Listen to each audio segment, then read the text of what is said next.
Spore के germination से prothallus कैसे बनता है वो मैं आपको दिखा रहा हूं। ये रहा स्पोर मेरे पास,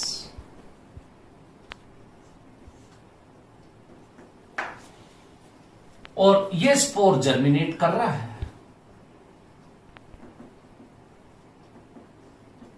बस इसके लिए कंडीशंस फेवरेबल ये है, मैंने बताया था आप लोगों को, कूल होना चाहिए, एरिया डैम्प होना चाहिए, शेड होनी चाहिए, वहां पे शियोफाइट्स है, ये भी शेड भी होनी चाहिए, तब जाके ये स्पोर अच्छे से जर्मिनेट कर पाता है। और वो जो प्रोथेलस बनता है वो बिल्कुल फ्लैट, लेकिन फंस में वो प्रोथेलस ऐसा बनता है।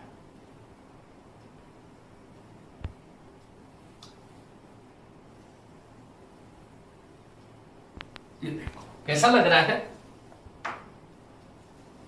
ये मत कहना अच्छा लग रहा है, मतलब शेप कैसी लग रही है, हार्ट शेप। देखें एक बार, तो फंस में जो प्रोथेलस होता है वो हार्ट शेप्ड होता है, ये भी अपने को ध्यान रखना है। और अब आपको कैसा लग रहा है, यूनिसेलुलर या मल्टीसेलुलर, याद रखना मल्टीसेलुलर है।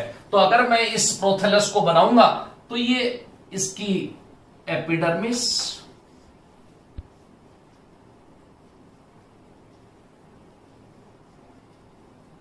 ये देखो मल्टीसेलुलर है, ये इसकी नोच, इस नोच के अराउंड याद रखना फीमेल सेक्स ऑर्गन आर्किगोनिया लगती है। और मैं ये रहा, देखो एक बार प्रोथेलस ये रहा ऐसा हार्ट शेप्ड है।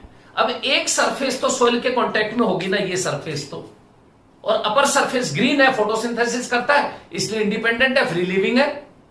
लेकिन आपको ये देखना है क्या सेक्स ऑर्गन अपर सरफेस पे लगते हैं लोअर पे, तो याद रखना इसकी लोअर सरफेस पे, जहां एन जो ये राइजोइड्स मैं कह रहा हूं जो वाटर मिनरल एब्जॉर्ब करेंगे, इसको फिक्स करेंगे, उस राइजोइड्स के अराउंड तो मेल सेक्स ऑर्गन एंथ्रीडिया लगेंगे और इस नोच के around female sex organ archegonia लगेंगे।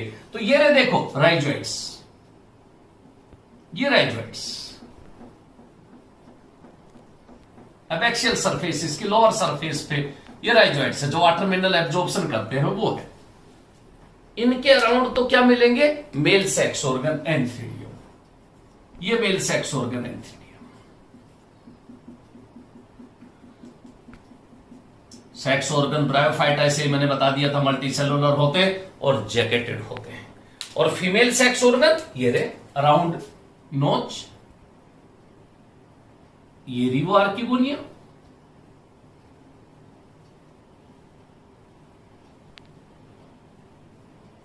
ये सारी आर्किगोनिया है।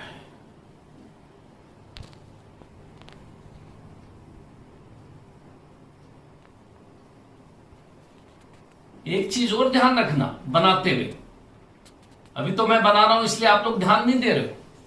मैंने कहा था आर्किगोनिया फ्लास्क शेप्ड होती है, अब फ्लास्क शेप्ड की नेक इस नोच की तरफ रहती है या उसका बेस वेंटर, देखो मैंने डायग्राम में बनाया, इसका बेस वेंटर की लोकेशन इस नोच की तरफ है और नेक अवे फ्रॉम नोच, इसलिए इस आर्किगोनियम में स्ट्रक्चर वैसी, बेस पे वेंटर्स और एग सेल, ये एग सेल, ये वेंटर सेल, ये एग सेल, ये वेंटर सेल।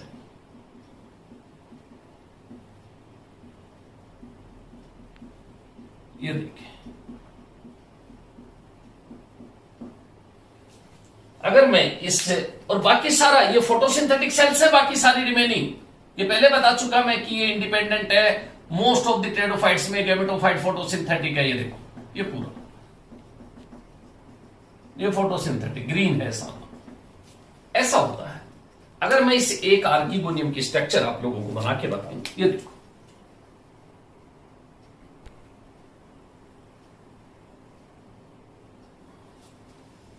ये नेक, ये वेंटर जैसा ब्रायोफाइटा में था, यहां पे भी वैसा का वैसा है, नेक और वेंटर। बस याद रखने की चीज ये है कि इस वेंटर में वही eggs, venter cell, venter canal cell और एक ये एग सेल, ये भी यूं की यूं, ये एक वीसीसी और एक ये एग सेल, कोई फर्क नहीं है यहां तक।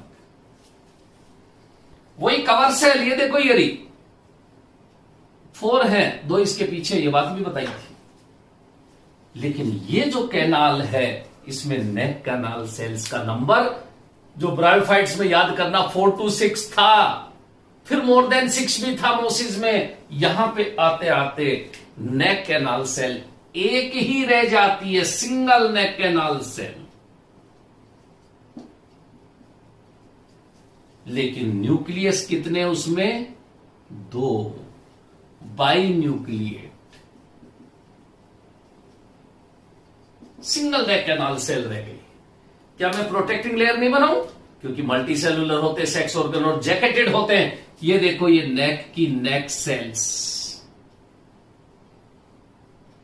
फिर एक चीज और याद रखने की है, टेरिडोफाइट्स के आर्किगोनियम में वेंट्र सेल्स नहीं होती। इसके लिए प्रोटेक्शन के लिए प्रोथेलस की ही ये सेल्स हैं। ये देखो, these are the cells of prothallus. अलग से वेंट्रल सेल्स नहीं है। ये भी एक डिफरेंस है ब्रायोफाइट्स के आर्किगोनियम और टेरिडोफाइट्स के आर्किगोनियम। ये तो हो गई, अब अपने को पता चल गया आर्किगोनियम कहां बनी है, ये भी पता चल गया। अगर मैं इस एंथ्रीडियम को बनाऊं, थोड़ा सा अलग तरह की होती है फंस की एंथ्रीडियम। कैसी? ये देखो, इस एंथ्रीडियम में आप लोग देखोगे कि जैकेट सेल्स सिर्फ और सिर्फ 3 होती हैं और 2 तो रिंग की फॉर्म में। ये देखो, ये रिंग की फॉर्म में। एक ये कैप्स है। आप लोगों को समझ में नहीं आए तो मैं अभी दिखाता हूं। ये देखो, ये पूरी एक रिंग, ये फर्स्ट रिंग सेल, एक तो ये है, ये सेकंड रिंग सेल, ये रही, एक ऊपर कैप सेल। इस तरह से 3 सेल्ड जैकेट है बस, लेकिन वो पूरी सेल रिंग की फॉर्म। ये पूरी एक रिंग, ये दूसरी रिंग और ये कैप। तो याद रखना, इस फन की एंथ्रीडियम इस तरह की होती है। ये मैं कहूं फर्स्ट रिंग सेल, ये रही फर्स्ट रिंग सेल, ये सेकंड रिंग सेल और ये क्या? Cap cell. अंदर क्या बनेगा? वो की वो चीज सारी ब्रायोफाइट्स वाली, एंड्रोगोनियल सेल्स, एंड्रोसाइट्स और एंड्रोसाइट्स के मेटामॉर्फोसिस से एंथ्रोजोइड्स। लेकिन याद रखना, उसके एंथ्रोजोइड्स सिकल शेप थे, बाइफ्लैजिलेट थे। टेरिडोफाइट्स में जो एंथ्रोजोइड्स बनेंगे मोस्ट ऑफ द केसेस में आप लोग देखोगे स्पाइरली कॉइल्ड, सिकल शेप नहीं, दे आर स्पाइरली कॉइल्ड। ये देखो, ये spirally coiled. They may be biflagellate or multiflagellate, but in all forms they are multiflagellate. ये चीज फिर याद रखने की हुई कि इसमें फ्लैजिला बहुत हैं। They may be biflagellate in some pteridophytes like Lycopodium and Selaginella. They are biflagellated, but in ferns, anthrozoids are multiflagellate. इसलिए ये एंथ्रोजोइड बन गए।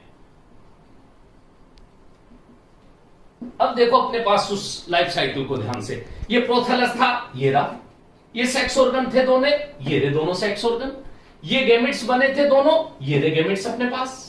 अब क्या करा मैंने? फर्टिलाइजेशन। अब इस मेल गैमेट को, एंथ्रोजोइड को यहां तक तो आना है ना।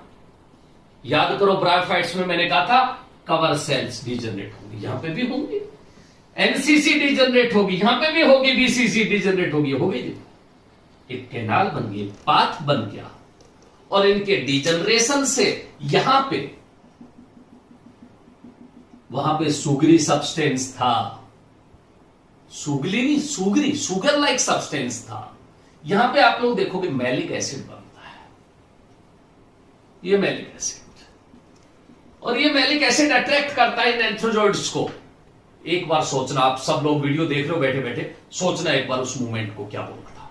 Movement of antherozoids from that antheridium to archegonium, that movement is known as, मैं 4 ऑप्शन दे रहा हूं आप लोगों के सामने, कीमोट्रोपिक, कीमोनेस्टिक, कीमोटैक्टिक, ऑल ऑफ दिस। क्या सोचा? मैंने तीनों वर्ड का मतलब बताया था कि टैक्टिक का मतलब लोकोमोशन मूवमेंट, ट्रोपिक का मतलब ग्रोथ से मूवमेंट, और नेस्टिक का मतलब टेम्पररी मूवमेंट।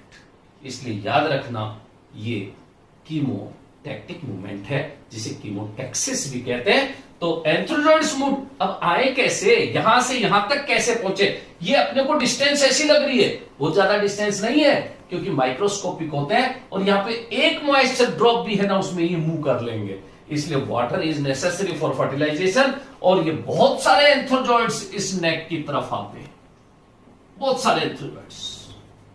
और ये देखो इसमें, इस नेक में ये आगे बहुत सारे antherozoids, out of these only one antherozoid is fused with egg cell. और क्या बन गया अपने पास, ये एग सेल थी जो अभी ये क्या बन गया, ये जाइगोट बन गया। बताया था फर्टिलाइजेशन के बाद नेक डीजनरेट हो जाती है, सिर्फ वेंटर रह जाता है और इस जाइगोट से अब डिवीजन करेगा ये। इसलिए कोई पूछे एम्ब्रियो का डेवलपमेंट कहां होता है, बोलना आर्किगोनियम में होगा क्योंकि एग सेल वही है, तो जाइगोट से एम्ब्रियो ही बनेगा। अब आप लोग ध्यान दो, यहां जितने भी आर्किगोनियम है बताओ वहां पे जाइगोट बन गया कि नहीं, ये देखो ये इतने सारे जाइगोट बन गए। ये जाइगोट से जब तक एम्ब्रियो बन पा रहा है, सोचना बहुत इंपॉर्टेंट क्वेश्चंस में से एक है, ये जाइगोट से जब एम्ब्रियो बनेगा ये न्यूट्रिशन कहां से लेगा, इस प्रोथेलस से तो लेगा। जब तक इसमें रूट का इनिशिएशन नहीं होगा, जब तक लीव्स नहीं बनेगी, तब तक ये इस प्रोथेलस से ही अपना न्यूट्रिशन लेगा। मैं वापस कह रहा हूं, बहुत इंपॉर्टेंट क्वेश्चंस में से एक है। ब्रायोफाइटा में आपने देखा था sporophyte is fully dependent on gametophyte except mosses in which sporophyte is partially dependent. वहां पे हम लोग याद रखना सेमी पैरासाइट वर्ड भी काम में ले सकते और फुल्ली डिपेंडेंट के लिए पैरासाइट वर्ड भी काम में ले सकते। यहां पे मैंने क्या कहा था इनिशियली आपको कि sporophytic and gametophytic both stages are independent. याद रखना मैच्योर स्टेज, जो प्लांट मैच्योर है वो भी इंडिपेंडेंट, ये प्रोथेलस भी इंडिपेंडेंट। लेकिन इनिशियली अगर ऑप्शन में ये आ जाए in pteridophytes initially sporophyte is dependent on gametophyte, that answer is correct. क्यों, ये देखो मैच्योर होने के बाद तो इंडिपेंडेंट है ही, लेकिन जब जाइगोट से एम्ब्रियो बना तब तक किस पे डिपेंडेंट है, इस प्रोथेलस पे। तो initially sporophyte is dependent on gametophyte, इसको ध्यान रखना है। अभी जाइगोट से एम्ब्रियो बनेगा और रूट नीचे डेवलप होगी, प्लांट नया लग जाएगा। अगर 10 आर्किगोन या 10 जाइगोट बने तो 10 नए प्लांट बन जाएंगे। इसीलिए याद रखना फंस में कभी आप लोग देखना, फंस ग्रो करेंगी कहीं पे तो पूरी जैसे क्रॉप लग रही हो एक साथ ग्रुप में ग्रो करती है, उसके लिए एक वर्ड आता है ग्रीगेरियस हैबिट, ग्रुप में ग्रो करती है। इसलिए याद रखने की चीज यह है कि इससे नहीं है ग्रुप में, वेजिटेटिव प्रोपेगेशन से। उसमें वेजिटेटिव प्रोपेगेशन भी होता है जिससे वो ग्रुप में ग्रो करती रही। कारण यह भी है कि बहुत सारे एम्ब्रियो बन जाते हैं, बहुत सारे प्लांट बन जाते हैं। लेकिन याद रखना ये प्रोथेलस इतना बड़ा नहीं है, ये अभी जो मैंने दिखा रखा ना ये तो बहुत लार्ज कॉन्स्पिक्यूअस दिख रहा है। लेकिन इन फंस या pteridophytes that gametophyte of prothallus is inconspicuous means small in size. Multicellular जरूर है लेकिन स्मॉल है। इवन ये एंथ्रीडी आर्किगोनिया दिख रही है, ऐसे नहीं दिखती नेकेड आई से, ये भी माइक्रोस्कोप से दिखती है। जब एंथ्रीडी आर्किगोनिया ही माइक्रोस्कोप से दिख रही है तो एंथ्रोजोइड्स तो और माइक्रोस्कोपिक है।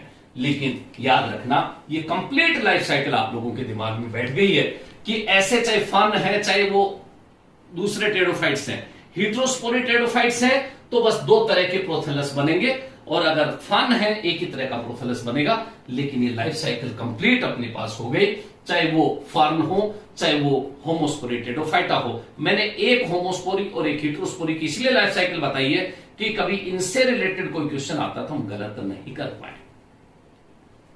आगे बस लास्ट आपके 2-3 मिनट और लेता हूं कि मैंने कहा कि सिलेजिनेला सीड हैबिट शो करता, वो बात आपके समझ में आई कि नहीं, मैं वापस एक बार रिवाइज करके सीधे इकोनॉमिक इंपोर्टेंस पे चलूंगा।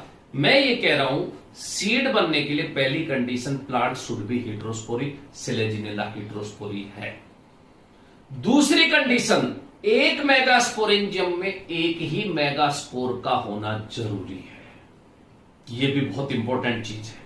लेकिन सिलेजिनेला की एक स्पीसीज आपको बताता हूं, सिलेजिनेला मोनोस्पोरा, जैसे मोनो का मतलब ही एक, उसकी मेगास्पोरेंजियम में बाकी सारे मेगास्पोर डिजेनरेट हो जाते, एक ही रहता, वो कंडीशन भी फुलफिल करता है। तीसरी चीज, वो मेगास्पोर उस मेगास्पोरेंजियम में रहते हुए जर्मिनेट कर जाए, सॉइल में नहीं आए, वो भी करता है। मैंने कहा कि जो सेक्स ऑर्गन लगे और उसमें एग सेल लगे, फर्टिलाइजेशन हो, जाइगोट बने, एम्ब्रियो बने, वो भी मदर प्लांट पे ही बन जाए, वो सब भी करता है। लेकिन फिर भी सिलेजिनिल्ला की उस मोनोस्पोरा में सीड नहीं बन पाता। तो why there is no seed formation in heterosporous pteridophytes like selaginella? याद रखना, दो बातें बताना, एक तो एम्ब्रियो में रेस्टिंग स्टेज नहीं है और दूसरा इंटेग्यूमेंटेड ओव्यूल नहीं है, जिसकी वजह से सीड का फॉर्मेशन नहीं होता है, लेकिन सीड हैबिट शो करता है। सीड का फॉर्मेशन कहां से होगा? जिम्नो से। इससे ये पता चलता है कि टेरिडोफाइट से ही जिम्नो का ओरिजिन हुआ है, इसलिए ये कंडीशन इवोल्यूशन में हेल्प करती है। अब अगर हम लोग बात करते हैं इकोनॉमिक इंपोर्टेंस की, तीन ही बातें याद रखना। टेरिडोफाइट्स में अगर इकोनॉमिक इंपोर्टेंस पे कोई क्वेश्चन आता है तो पहला पॉइंट याद रखना, जितने भी फंड्स हैं, मोस्ट ऑफ द फंड्स को हम अपने घर पर एज ए ऑर्नामेंटल प्लांट, सजावटी पौधे के रूप में लगाते हैं। तो इसलिए एक तो फंड्स ऑर्नामेंटल पर्पस से काम में आते हैं। दूसरी चीज, ये भी चूंकि कैप्टिव सॉइल के साथ आप लोग देखोगे क्रीप करती है, तभी तो snacks of plant kingdom, reptiles of plant kingdom, pteridophytes को बोला था। ये भी तो फ्लैट है, तो इनकी भी तो पूरी सरफेस, यहां पे आप लोग देखोगे रूट्स हैं, ये भी उस सॉइल को बाइंड करके रखती है। एज ए सॉइल बाइंडर का काम, इरोजन से बचाती, सॉइल इरोजन से सॉइल बाइंडर का काम करती है। दो बातें तो इंपॉर्टेंट ये हो गई, ऑर्नामेंटल काम आता है, दूसरा सॉइल बाइंडर का काम करती है। तीसरी चीज, ऐसे प्लांट्स भी हैं टेरिडोफाइट्स में जिनका मेडिसिनल यूज भी है। उनमें से सिलेजिनिल्ला मैंने आप लोगों को बताया था, संजीवनी बुट्टी के नाम से हम लोग जानते हैं सिलेजिनिल्ला को।